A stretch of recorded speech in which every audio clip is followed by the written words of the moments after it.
ओम नमः शिवाय। भगवान शंकर और माँ पार्वती की कृपा आप सभी पर बनी रहे। इसी मंगल कामना के साथ आइए सुनते हैं श्रावण माह के महात्म्य का 5वां अध्याय।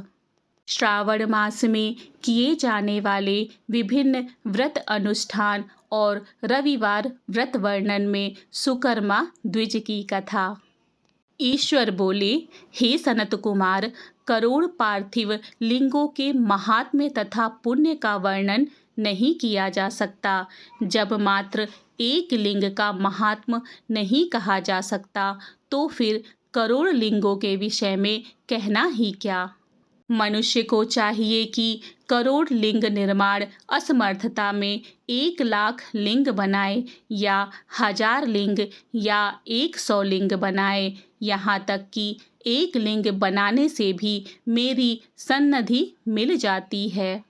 षडाक्षर मंत्र से 16 उपचारों के द्वारा भक्तिपूर्ण मन से भगवान शिव की पूजा करनी चाहिए।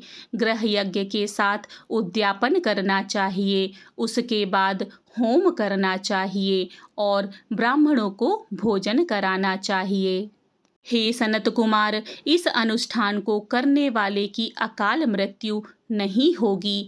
यह व्रत बांझपन को दूर करने वाला, सभी विपत्तियों का नाश करने वाला तथा सभी संपत्तियों की वृद्धि करने वाला है। मृत्यु के पश्चात वह मनुष्य कल्प पर्यंत मेरे समीप कैलाश में वास करता है। जो मनुष्य श्रावण मास में पंचामृत से शिव जी का अभिषेक करता है, वह सदा पंचामृत का पान करने वाला, गोधन से संपन्न, अत्यंत मधुर भाषण करने वाला तथा त्रिपुर के शत्रु भगवान शिव को प्रिय होता है। जो इस मास में अनुदान व्रत करने वाला तथा हविष्यान्न ग्रहण करने वाला होता है, वह व्रीहि आदि सभी प्रकार के धान्यों का अक्षय निधि स्वरूप हो जाता है। पत्तल पर भोजन करने वाला श्रेष्ठ मनुष्य सुवर्ण पात्र में भोजन करने वाला तथा शाक को त्याग करने से शाक करता हो जाता है। श्रावण मास में केवल भूमि पर सोने वाला कैलाश में निवास प्राप्त करता है। इस मास में एक भी दिन प्रातः स्नान करने से मनुष्य को 1 वर्ष स्नान करने के फल का भागी कहा गया है। इस मास में जितेंद्रिय होने से इंद्रिय बल प्राप्त होता है। इस मास में स्फटिक, पाषाण, मृत्तिका, मरकत मणि, पिष्ठ धातु, चंदन, नवनीत आदि से निर्मित अथवा अन्य किसी भी शिवलिंग के साथ ही किसी स्वयं आविर्भूत न हुए लिंग में श्रेष्ठ पूजा करने वाला मनुष्य सैकड़ों ब्रह्म हत्या को भस्म कर डालता है। किसी तीर्थ क्षेत्र में सूर्य ग्रहण या चंद्र ग्रहण के अवसर पर 1 लाख जप से जो सिद्धि होती है, वह इस मास में 1 बार के जप से ही हो जाती है। अन्य समय में जो 1000 नमस्कार और प्रदक्षिणाएं की जाती हैं, उनका जो फल होता है वह इस मास में 1 बार करने से प्राप्त हो जाता है।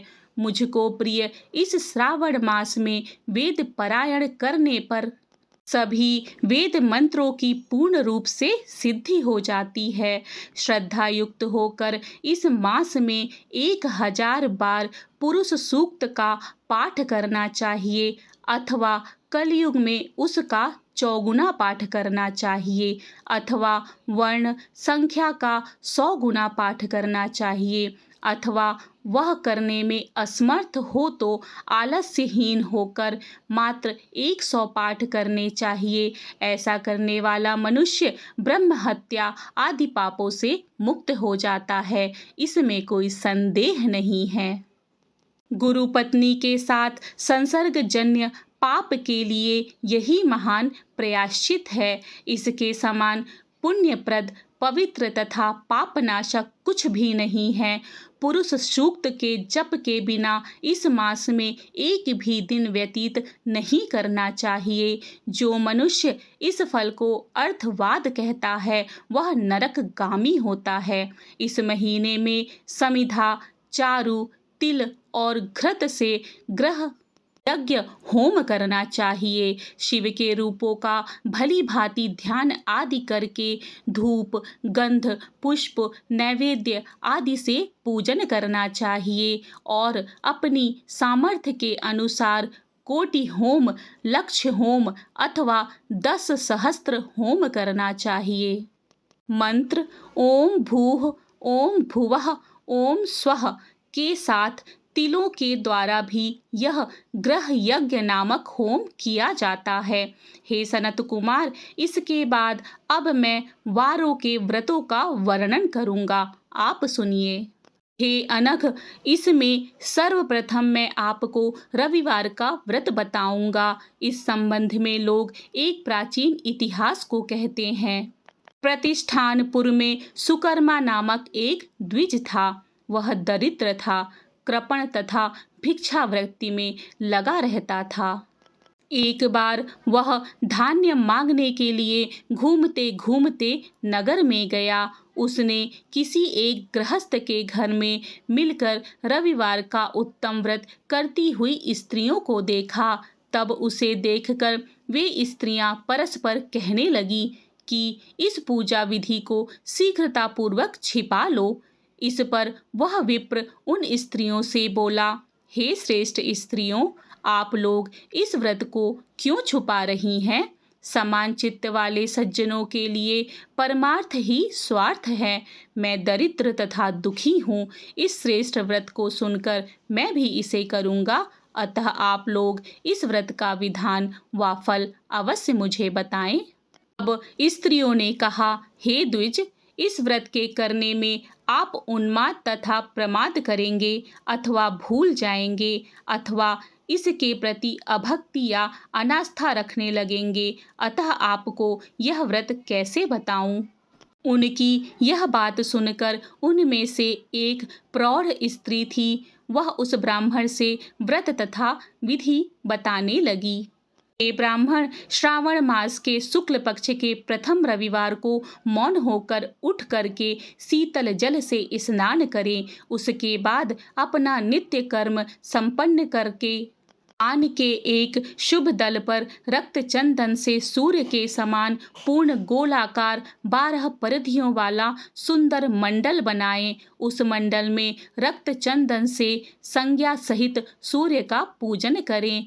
उसके बाद घुटनों के बल भूमि पर झुककर 12 मंडलों पर अलग अलग रक्त चंदन तथा जपा कुसुम से मिश्रित अर्ध श्रद्धा भक्तिपूर्वक सूर्य को विधिवत प्रदान करें और लाल अक्षत, जपा कुसुम तथा अन्य उपचारों से पूजन करें। उसके बाद मिश्री से युक्त नारिकेल के बीज का नैवेद्य अर्पित करके आदित्य मंत्रों से सूर्य की स्तुति करें और श्रेष्ठ 12 मंत्रों से 12 नमस्कार तथा प्रदक्षिणाएं करें। उसके बाद 6 तंतुओं से बनाए गए सूत्र में 6 ग्रंथियां बनाकर देवेश सूर्य को अर्पण करके उसे अपने गले में बांधें और पुनः 12 फलों से युक्त वायन ब्राह्मण को प्रदान करें। इस व्रत की विधि को किसी के सामने नहीं सुनना चाहिए।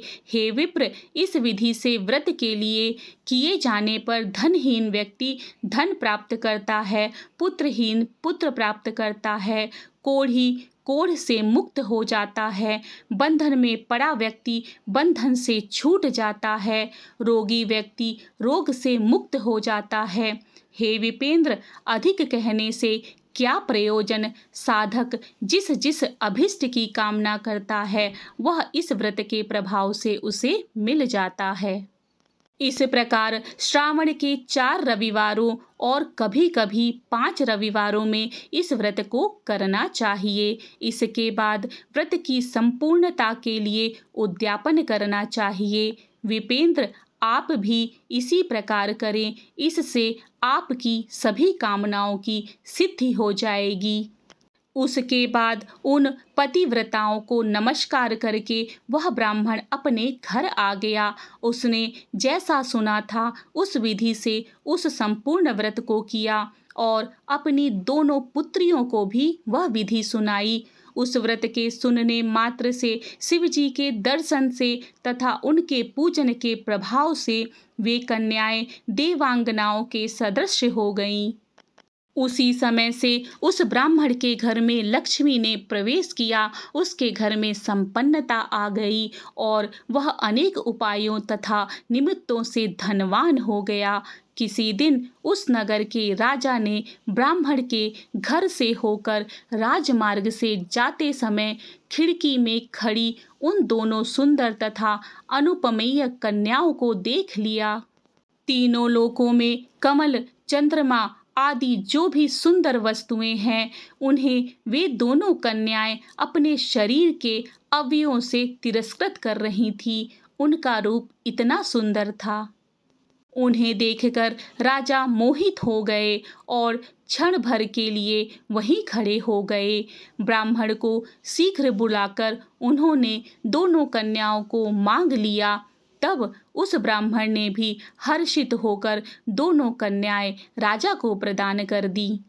उस राजा को पति रूप में प्राप्त करके वे कन्याएं भी बहुत प्रसन्न हो गईं। वे स्वयं इस व्रत को करने लगी और पुत्र पौत्र आदि से संपन्न हो गईं। हे मुने, महान ऐश्वर्य देने वाले इस व्रत को मैंने आपसे कह दिया।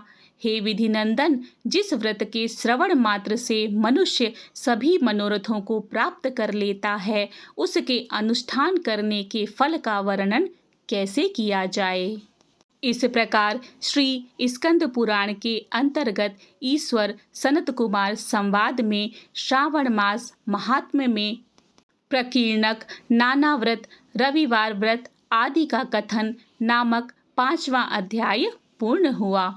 बोलो उमापति महादेव की जय। इति श्री श्रावण महात्म पंचम अध्याय। इस कथा में पुरुष सूक्त पाठ का महत्व बताया गया है। आइए जानते हैं पुरुष सूक्त पाठ क्या है, उसका क्या महत्व है और उसका क्या निष्कर्ष है। पुरुष सूक्त पाठ कई आध्यात्मिक और धार्मिक लाभ प्रदान करता है।